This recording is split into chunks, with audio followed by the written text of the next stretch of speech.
Devon, huge congratulations. You're in to your first quarterfinal or individual quarterfinal since 2015. Coming from behind, that must feel quite good.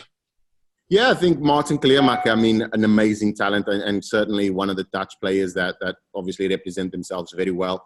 He got through Rob Cross previously before this, and it was no mug really. He shrugged Rob Cross off, but I think his pace is what is kind of, I think he's probably the quickest player in the world at this point in time. And like, he walks his last dart and he only throws 2 darts. So he's quicker than Ricky Evans. The first session, I needed to catch my breath and just find my rhythm in a sense. But yeah, it's great to come through that. And I kind of recompose myself to start the second session. And yeah, finally I got over the line and fantastically, I'm now the victor.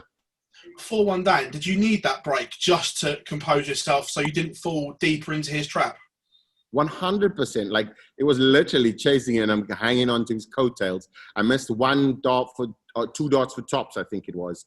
And he was so clinical on his finishing and I was quite mesmerized by his pace. And I thought that break came at the right time. Probably not for him, but for me it was welcomed. And yeah, I found myself reeling off 5 legs, which I think put him in a wobble a bit. And he started thinking about the game a lot more. And you could see it come through, but not completely though. Like, there was shots where I thought that I would have a chance. Like the 104 was massive, where I missed. I think I missed the 164.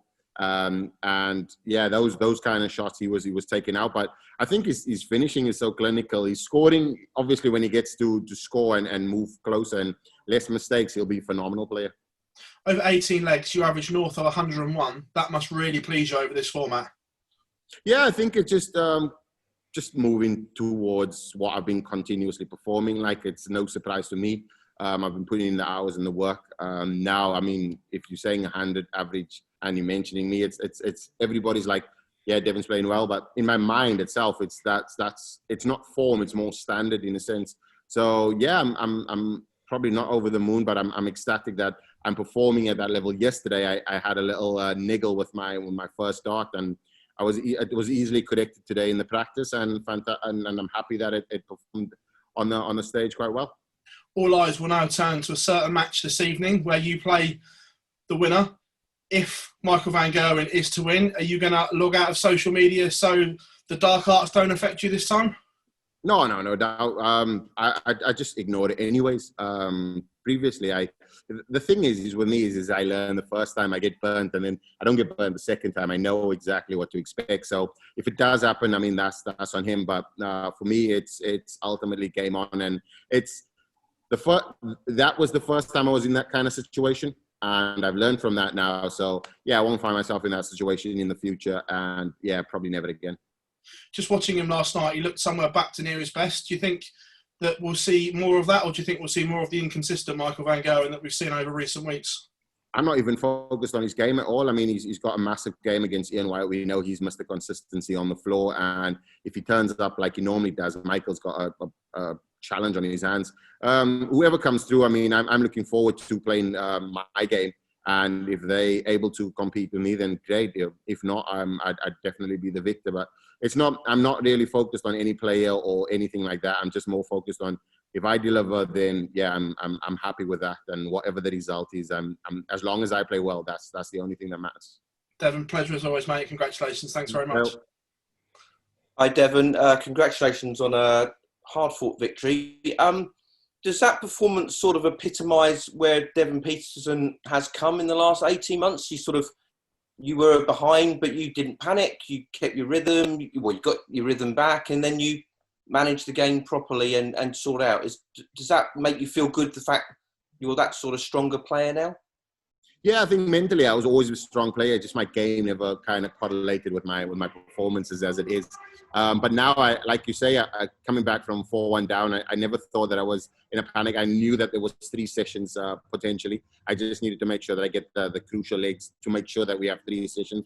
Once we go in the last session, it's all guns blazing. So it's who has the stronger mentality. And yeah, fortunate for me, I've learned over the years not to panic. The game's not won in the first session. It's the last session that's the most important. So yeah, I feel as though my game has progressed, and performance-wise, I was able to remain focused and composed throughout that. So yeah, it was great, but it's difficult to play a player that quick though, throwing 2 dots and walking last. I mean, you struggle with the rhythm, as you saw in the first few legs as it was. But yeah, I'm happy to go through.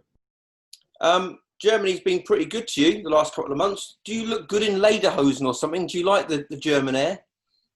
Yeah, I think it's just the Liverpool kind of thing, and just obviously being champions of Europe and the world as it is. So yeah, I draw some experience from that, and just seeing like Istanbul and stuff like that, and obviously the last where we just walked Tottenham in the final, which was I think Liverpool obviously spurring me on from a performance perspective, but yeah, I think Germany is just great. I mean, we don't have the crowd here, but it's one of those things where because you continually winning.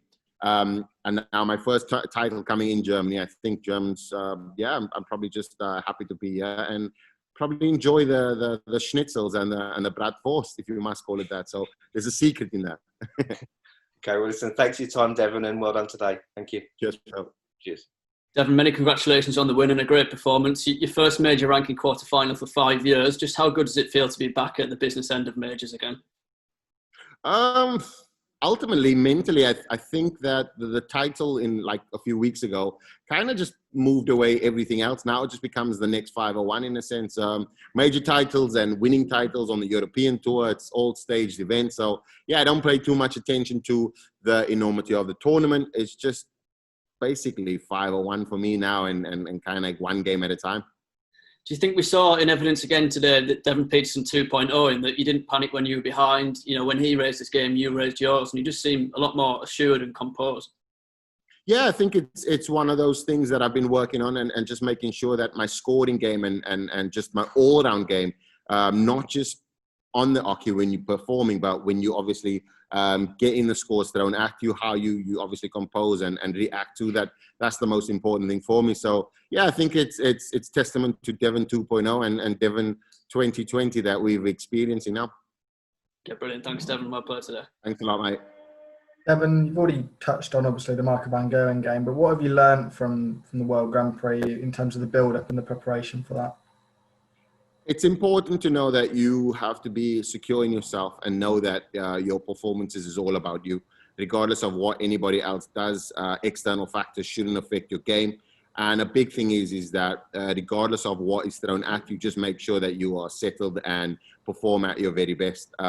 Making sure that your throw is right, your composure is right, and your rhythm right. I mean, that's all a recipe for success. So yeah, I've learned a lot and I'm continuing to learn day by day.